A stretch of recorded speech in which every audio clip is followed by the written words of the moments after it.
नंदुरबारमधून निघालेल्या बिऱ्हाड मोर्चा आंदोलकांची मंत्री गिरीश महाजन यांनी भेट घेतली। जंगल निवासी वन हक्क कायदा 2006ची अंमलबजावणी करून दावेदारांना हक्काचा सातबारा द्यावा, आदिवासी विरोधी वन कायदा रद्द करावा अशा विविध मागण्यांसाठी हा मोर्चा निघाला। या मोर्चेकऱ्यांची भेट घेऊन महाजनांनी सरकार सकारात्मक असल्याचं आश्वासन दिलं। संसदेची सुरक्षा भेटल्या प्रकरणात आरोपींची कसून चौकशी सुरू आहे। दिल्ली पोलीस लखनौ, जिंद आणि लातूरमध्ये दाखल झालेत आणि त्यांनी आरोपींच्या घरांची झाडाझडती करून कुटुंबियांची चौकशी सुरू केली।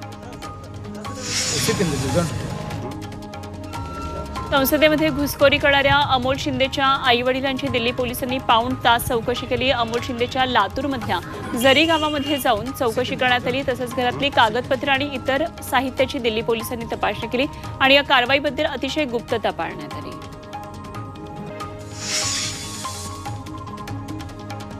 अमृत नोनी आर्थो प्लस ये एक प्रूवन फॉर्मूला है। इसमें मौजूद नोनी फल के गुण और आयुर्वेदिक जड़ी बूटियां शरीर को जरूरी पोषक तत्व देने के साथ साथ हड्डियों और जोड़ों के घिसने, उनमें होने वाले सूजन और दर्द को रोकने में मदद करता है। दर्द मुक्त जीवन के लिए अमृत नोनी आर्थो प्लस। लोकसभेच्या 13 खासदारांचं निलंबन रद्द करावं अशी मागणी काँग्रेसचे खासदार अधीर रंजन चौधरी यांनी केली आहे। त्यांनी लोकसभा अध्यक्षांना पत्र पाठवलंय।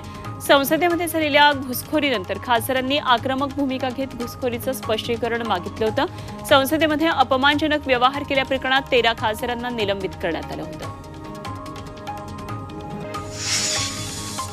उद्या इंडिया आघाडीची महत्त्वाची बैठक होणार आहे। या बैठकीमध्ये अनेक महत्त्वाचे नेते सहभागी होणार आहेत। 5 राज्यांच्या निवडणुकांनंतर या बैठकीला विशेष महत्त्व आहे। या बैठकीनंतर 2 दिवसांनी म्हणजे 21 डिसेंबरला काँग्रेस कार्यसमितीची बैठक बोलावण्यात आली।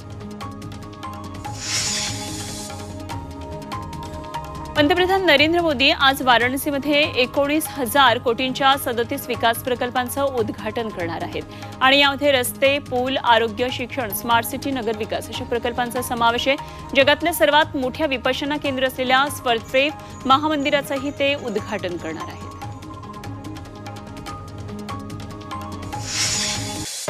मुंबईकरांना आज पाणी कपातीचा सामना करावा लागणार आहे। मलबार हिल जलाशयाच्या पाहणीसाठी मुंबईमध्ये आज 10% पाणी कपात केली जाणार आहे। याचा फटका शहरातल्या A, C, D जी उत्तर आणि जी दक्षिण भागाला बसणार आहे। पाण्याचा वापर जपून करा असं आवाहन महापालिकेनं केलं आहे।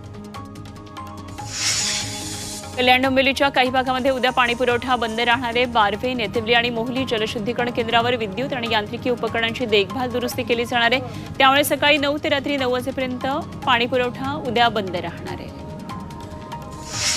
म्हाडाच्या कोकण मंडळाला पुढच्या वर्षी ठाण्यामधल्या चितळसर मानपाड्यामध्ये 1173 घरं उपलब्ध होणार आहेत। मानपाड्यामधल्या स्विस चॅलेंज प्रकल्पातून म्हाडाच्या जागेवर खासगी विकासक घरं बांधून देणार आहेत। सध्या या प्रकल्पाचं 90% काम हे पूर्ण झालंय।